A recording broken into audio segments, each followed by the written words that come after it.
I was joined by garden route snake expert Nick Kolberg, and after driving to a few locations, Nick suggested a hike on Montague Pass with a time of day ideal to find a snake in the open. After a few hundred meters, we hit the jackpot. This is just awesome, finding a puff at this time of the day, here, crossing the road. So how's this for a lucky day? We found a puffy on the road.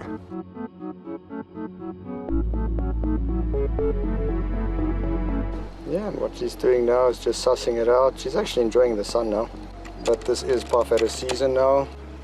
Finding a snake alive crossing the road is awesome as well.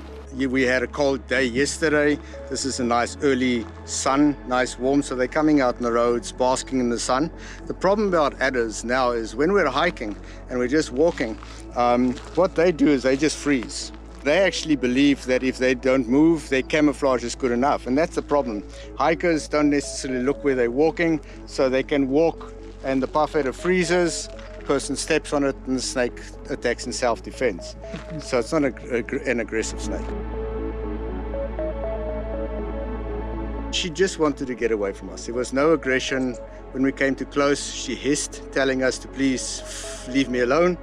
Crossing the road, and now the first option she had, as you can see down here, underneath the wall, she got a spot where she can hide away well, and yeah, she's going to stay there until we leave and it's safe, and then she might move off. So snakes always want to move away from you. They will only strike and attack if in self-defense they're cornered, they can't go anywhere, or you're handling them. In this case, she just wants to be left alone. She wants to hide, and that's a perfect spot for her. Nick? Yes, you've got a male puff adder now on exactly the same track as the female. So he's actually tracking the female now. You can see it's a male by the tail, much longer than the previous one that just crossed the road. So that was a really successful morning.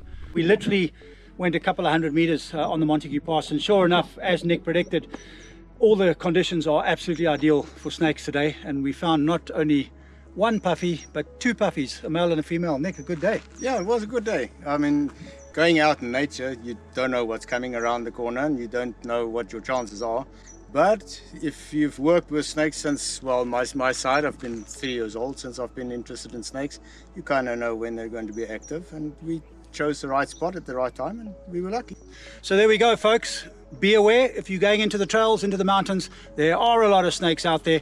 Be very careful if you're in undergrowth, an area with bush, grass. They are incredible camouflage artists, probably the best on the planet. And if you come across a snake and you see it, Stand still, don't move, wait for the snake to move off, and then move off the other direction. Snakes don't strike for the fun of it, only out of self-defense. be safe out there on the Montague Pass. For Group Editors Live, I'm Jeff Ayliffe and Nick.